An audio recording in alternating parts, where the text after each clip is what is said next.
आप सभी को जन्माष्टमी की बहुत बहुत बधाई। 2 दिन बाद ही जन्माष्टमी है। आप सभी को एडवांस में जन्माष्टमी की शुभकामनाएं। दोस्तों, प्रेम में कोई वियोग नहीं होता, प्रेम ही अंतिम योग है, प्रेम ही अंतिम मिलन है। जब गमों ने तुमको घेरा हो, तुम हाल शाम को सुना देना। जब दुनिया तुमसे मुंह मोड़े, तुम अपने शाम को मना लेना। मेरे शाम तो करुणा के सागर हैं, तुम उस सागर में डुबकी लगा लेना। दोस्तों, मैं हूँ प्रदीप तलरेजा। चलो कुछ अच्छा सुनते हैं। आज प्रेम की भाषा सुनेंगे एक छोटी सी कहानी से। एक बार बाल कृष्ण भागते भागते एक कुम्हार के पास पहुँचे। कुम्हार अपने मिट्टी के बर्तन बनाने में व्यस्त था। जैसे ही उसने बाल कृष्ण को आते हुए देखा तो वो बहुत प्रसन्न हुआ, क्योंकि वो जानता था कि बाल कृष्ण ही साक्षात परमेश्वर हैं। तब प्रभु ने कुमार से कहा कि मेरी मैया मेरे पीछे पड़ी है, बहुत क्रोधित है, तुम मुझे मेरी मैया से बचा लो, मुझे कहीं छुपा दो। तब कुमार ने कहा ठीक है, और कुमार ने बाल कृष्ण को एक बड़े से मटके के अंदर छुपा दिया। और इतने में मैया वहाँ आई और कुमार से पूछने लगी, क्यों रे कुमार, तूने मेरे कन्हैया को कहीं देखा क्या? कुमार ने कह दिया, नहीं मैया, मैंने तो नहीं देखा। श्री कृष्ण यह सब मटके के अंदर से सुन रहे थे। मैया तो वहाँ से चली गई। अब प्रभु कृष्ण ने कुमार से कहा, कुमार जी, अगर मैया यहाँ से चली गई है तो मुझे यहाँ से निकाल दो ना। कुमार बोला, ऐसे नहीं प्रभु जी, पहले मुझे 84 लाख योनियों से मुक्त करने का वचन दो।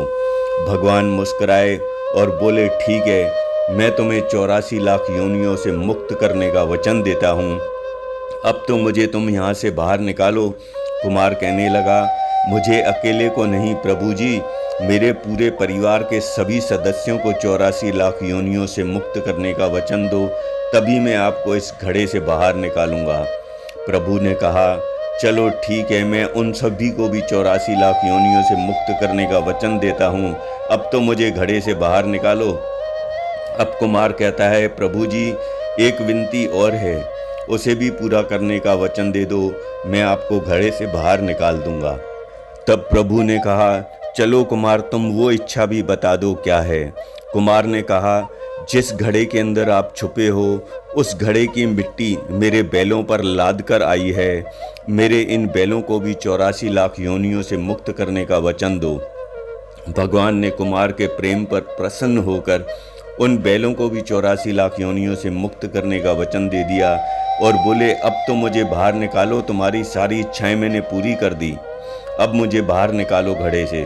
तब कुमार कहता है, अभी नहीं भगवान, एक अंतिम इच्छा और बाकी है, उसे भी पूरी कीजिए।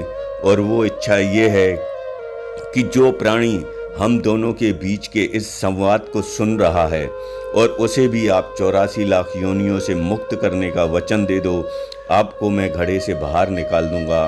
कुमार की इस प्रेम भरी बातों को सुनकर भगवान श्री कृष्ण बहुत खुश हुए और उन्होंने कुमार की इच्छा को पूरा करने का वचन दिया। तब प्रभु ने कहा, कुमार, तुम्हारा प्रेम दूसरों के हित के लिए है, इसलिए मैं तुम्हें वचन देता हूँ कि जो लोग ये कहानी सुन रहे हैं, ये संवाद सुन रहे हैं, उन्हें भी मैं 84 लाख योनियों से मुक्त करने का वचन देता हूँ और उनके जीवन में खुशियाँ ही खुशियाँ होंगी। प्रभु से वचन लेने के बाद कुमार ने प्रभु को घड़े से बाहर निकाला और प्रभु के चरण धोए और चरणामृत पिया और पूरी झोपड़ी में चरणामृत का छिड़काव किया और प्रभु जी से गले लगकर इतना रोया, इतना रोया कि प्रभु जी में विलीन हो गया। जरा सोचिए कि बाल कृष्ण 7 कोस पर्वत को एक अपनी उंगली पर उठा सकते थे, तो क्या वो घड़े से बाहर नहीं निकल सकते थे? बिना प्रेम दीजे नहीं नटवर नंद किशोर, कि कोई कितने यज्ञ करे, अनुष्ठान करे, कितना भी दान करे, चाहे कितनी भी भक्ति करे, लेकिन जब तक मन में प्राणी मात्र के प्रेम नहीं है और दूसरों की हित की भावना नहीं है, तो वो प्रभु की भक्ति नहीं है, प्रभु का प्रेम नहीं है। इसलिए हमें दूसरों के प्रति अपने मन के अंदर प्रेम की भावना और दूसरों के हित की भावना रखनी चाहिए। आप सभी खुश रहें, खुशहाल रहें, आबाद रहें। जियो दिल से चैनल को सब्सक्राइब करें, वीडियो को लाइक और शेयर ज़रूर करें।